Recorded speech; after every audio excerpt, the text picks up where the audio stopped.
Yo, it's Adam Fotex Boy Now One here. We're back with the last and final power up update for you guys today. If you guys didn't know already, EA is discontinuing power-ups in Madden 18 to focus their efforts on Madden 19.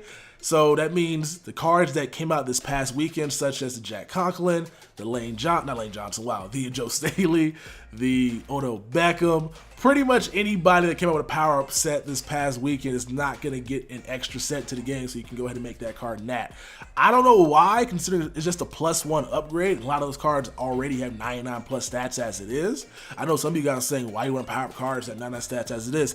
At this point, it's not really about making a smart decision. It's about finishing what you started. I'm a big believer in finishing what you started when it comes to these power-ups, because I have been investing in them all year, and I was trying to max out my entire team, make some educated guesses on cards that might get huge upgrades, and for the most part, I would have been correct if EA had just given us some extra sets for this next couple of weeks, but hey, here we are. And so, unfortunately, I cannot power up the cards that came out this past weekend, but I can power up cards that came out in weekends prior. And so, starting with the NFC South, going over to the Panthers set, we're going to power my man Shaq Thompson. I did this dude's set a while ago, which was this Snow Beast, because it didn't cost me many coins. The Snow Beast, you got nat for just playing solos, so that wasn't anything expensive. And I think he also had team leaders, so that one was basically free for knocking out the solos. So now we got 96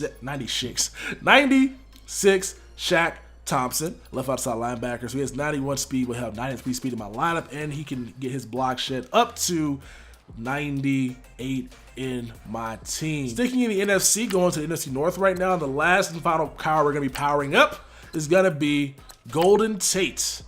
I'm really mad that they treated the Lions this year kind of poorly with power-ups. I mean, the best one obviously was Darius Slay.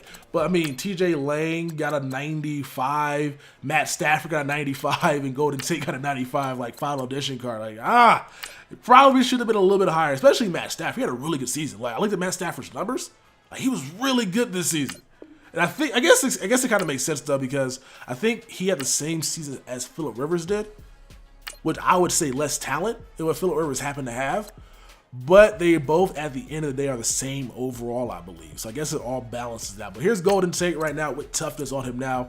And so in my lineup, he'll get a +3 speed increase. We got a 96 speed receiver that has pretty much all the thresholds you want when it comes to catching, route running, and all the good stuff receivers have. So even though he's not 9 on everything like Antonio Brown, who would have been a better power-up to have on my team, he pretty much is going to play like him because of the thresholds, and I'm so glad that that's not going to be a thing in Madden 19. So here's the team we got right now, man, and I'm kind of annoyed that I invested in the right players.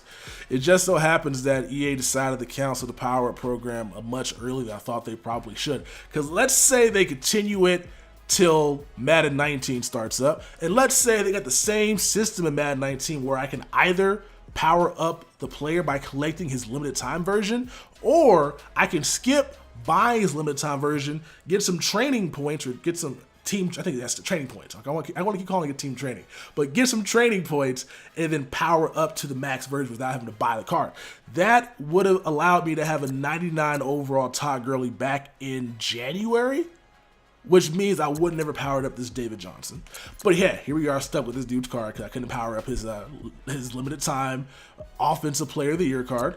At left tackle, we have Joe Staley 99, and at tight end, we have 99 overall Travis Kelce. The only bad power up I made offensively, I guess one would say, would be this fullback, DeMarco. But I had his card nat anyway, so it didn't make much sense not to. He sucks. He's slow. He can't really run block. That's the problem with Madden, though. It's not a problem with him. Problem with Madden and his coding. And then Lane Johnson, obviously, because the best right tackle in the game is Jack Conklin. So, yeah, unfortunately, made a wrong investment here at right tackle, one would say. But we're pretty much loaded everywhere else. So Doug Baldwin's out here now. He's a 90 overall. My guess is if you max out Move the Sticks, you could probably get him to a 99. But I'm not doing that. Who cares? It doesn't really matter that much. But this card looks dope, man. Like, he's not the fastest guy. 96 speed at 5'10" is not, like, great, considering Antonio Brown is, like, 99 speed pretty much with the coach, John Madden or Doug Peterson. But, yo, he's serviceable. I'll tell you that right now, especially for a card that's not costing as many coins as, well, obviously, there's better cards in the game. But you get my point. So, offensively, we're pretty much good. And defensively, this is where I'm more annoyed because the defense could have been so much better if EA just did a couple things better, obviously. So over here at right outside linebacker, Telvin Smith needed more than one Kim. If he had blanket coverage and toughness, blanket coverage, physical front, even read and react, it would have been a much better card for my team. Free safety wise, we could have had 99 overall Adrian Amos. Yeah, we don't. We can go buy him, obviously, but at this point, I'm good because whatever. We'll go ahead and just use the 92 still. 99, by the way, is amazing. I don't know if you guys have seen that card or used that card. He is the best free safety in this game right now. Card's ridiculous. So stacked. So stacked. And then where was he at? Left end. This is where like my defense got wrecked because of EA's inability to make things make sense.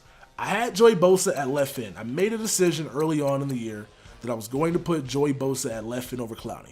Clowney had secure tackle, which is OP, but I was like, Bosa has unfakeable. And I think Bosa, at the end of the day, is going to get more of an upgrade.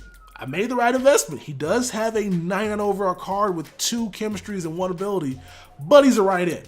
And I'm not about to power up another right end and have duplication with him over here with Calais Campbell. I could put Joey Bosa right here, then move Calais Campbell back over here to left end, but I'm not getting the chemistries anyway. So I'm like, who cares? It's not that big of a deal. They're pretty much going to play the same. Plus, it's the end of the year.